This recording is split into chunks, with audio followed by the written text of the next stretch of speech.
Kann man eigentlich auch mit Wasserkefir backen? Das habt ihr mich häufiger gefragt und da ich bisher Wasserkefir noch nicht genutzt hatte, habe ich das mal ausprobiert und selber angestellt. Das Video verlinke ich euch zum Schluss in der Wasserkefir-Playlist und teste das jetzt einmal hier mit einem köstlichen Walnussbrot.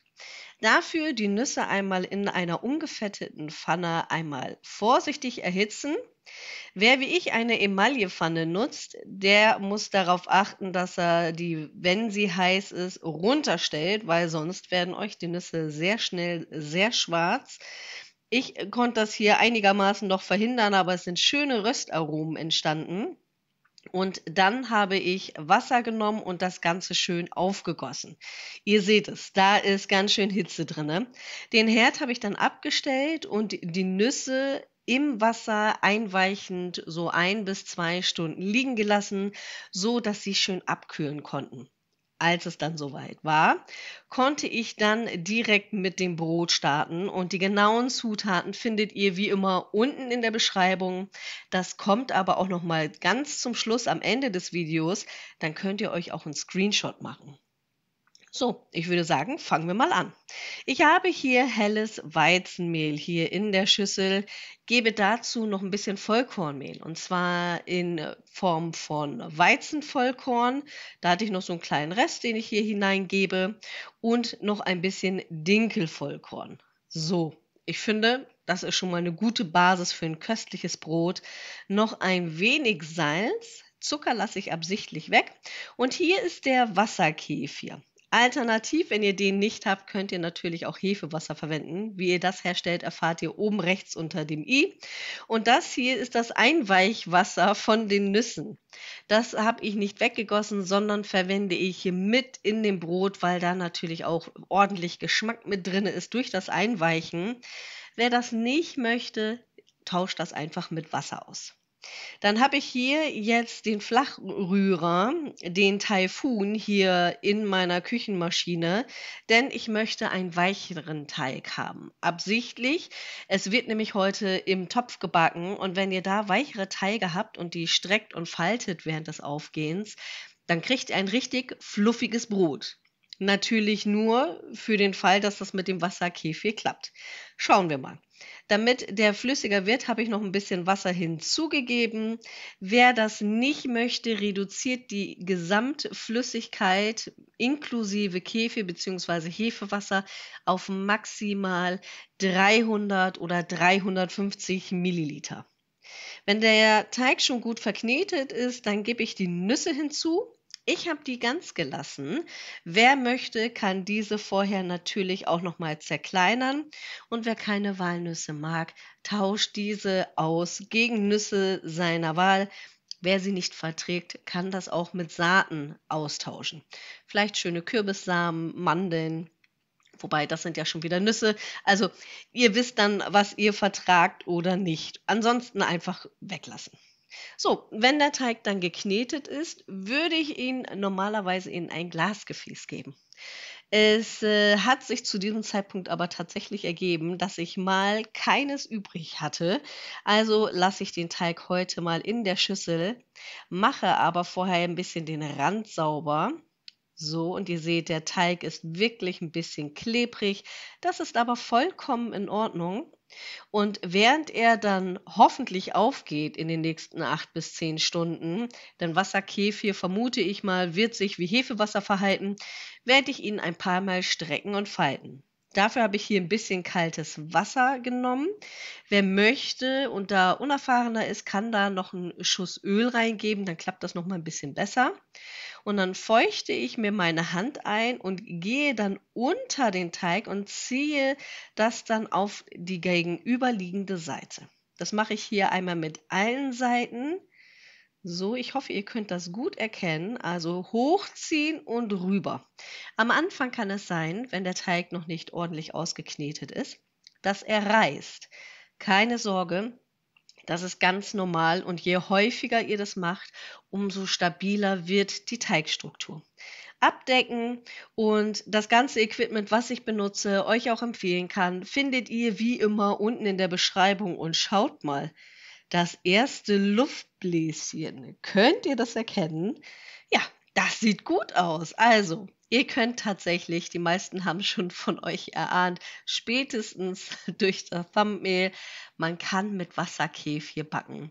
Es ist im Prinzip genauso wie Hefewasser, beziehungsweise ich würde sogar sagen, weil der auch säuerlich geführt werden kann, so eine Mischung zwischen Hefewasser und flüssigem Sauerteig. Also, wenn ihr Wasserkefir zu Hause habt, dann könnt ihr euch zukünftig über ganz leckere Rezepte freuen. Da wird es noch einiges dazu geben.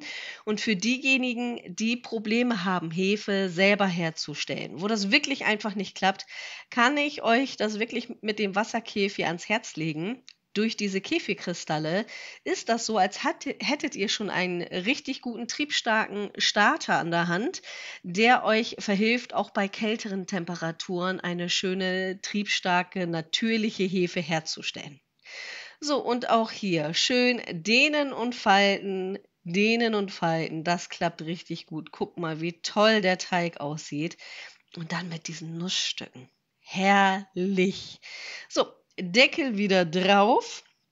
Das Ganze wird wieder warm gestellt. Und dann habe ich mir kürzlich bei Siebenhauben nochmal einen Kurs angeschaut mit Lutz Geisler von Plötzblock. Richtig toller Typ. Also der hat ja so viel Fachwissen sich in den letzten Jahren angeeignet. Und er hat einen ganz tollen Tipp. Und zwar getrockneten Sauerteig. Ich habe jetzt einfach mein Lievito Madre genommen. Statt Mehl auf die Arbeitsfläche zu streuen und darin dann Brötchen oder Brot oder Baguettes drinnen zu wenden. Und die Idee finde ich so stark und tatsächlich hat das einen ganz tollen, knusprigen Beigeschmack. Also, falls ihr da was überschüssig habt, so wie ich, dann unbedingt ausprobieren. Ansonsten verwendet ihr einfach normales Mehl. Ich strecke und falte das nochmal eben, forme es mir rund, hatte dann das Gefühl, der hat noch nicht so viel Spannung, habe das dann also nochmal wiederholt. Und weil der ein bisschen klebrig ist, habe ich mir nochmal mehr von dem getrockneten Sauerteig dahin gestreut. Teigkarte ist immer gut, sich als Hilfe zu nehmen. Und während ich das mache, könnt ihr schon euren Topf, ich habe jetzt den gusseisernen Topf von Ottia genommen, vorheizen. Im Mini-Backofen circa eine halbe Stunde, im normalen großen Backofen auf jeden Fall eine Stunde bei voller Temperatur. Bei mir sind das in dem Mini-Backofen 230 Grad und die haben vollkommen ausgereicht dafür. So, ich mache mir das jetzt mal hier ein bisschen sauber, ein bisschen Platz, denn der Ofen bzw. der Topf muss ja gleich noch irgendwo hin, damit ihr das auch sehen könnt. Und ich habe einen kleineren Topf wie sonst genommen. Ich nehme ja sonst immer den blauen, wofür ich dann auch so eine Brotschlinge habe, also so eine Teigschlinge. Das habe ich für den kleineren nicht, deswegen habe ich ausnahmsweise mir mal wieder Backpapier geholt, extra hierfür. Und wenn ihr das zusammenknüllt und dann unter fließendes Wasser kurz haltet oder einfach in Wasser ganz kurz, ein bisschen abtropfen lasst, dann habt ihr ein wunderbares Backpapier, was sich an die Backform anpasst. Das ist dann nicht so störrisch und wirft Falten. Kann ich euch sehr empfehlen. So, den Herd habe ich vorgeheizt. Gebe jetzt das Brot hinein. Das ist ein süßer 22 Zentimeter Topf. Wie gesagt, Equipment verlinke ich euch alles. Und weil der Teig so weich ist, schneide ich das eben mit der Schere ein. Schön tief, damit das auch ordentlich aufgehen kann. Gleich Deckel drauf und ab wieder in den Backofen. 50 Minuten, ich habe den Deckel drauf gelassen, es wird trotzdem schön braun. Wer das nicht möchte, backt es auch noch mal eine Zeit lang ohne den Backofen, ohne den Deckel. Ihr hört, ich bin ein bisschen angeschlagen, es tut mir leid. Ich messe sicherheitshalber noch mal die Kerntemperatur. Und wir haben 96 Grad. Das sieht super aus. Guckt euch das Ergebnis an. Ich finde, das sieht voll schön aus, wie so ein Tropfen.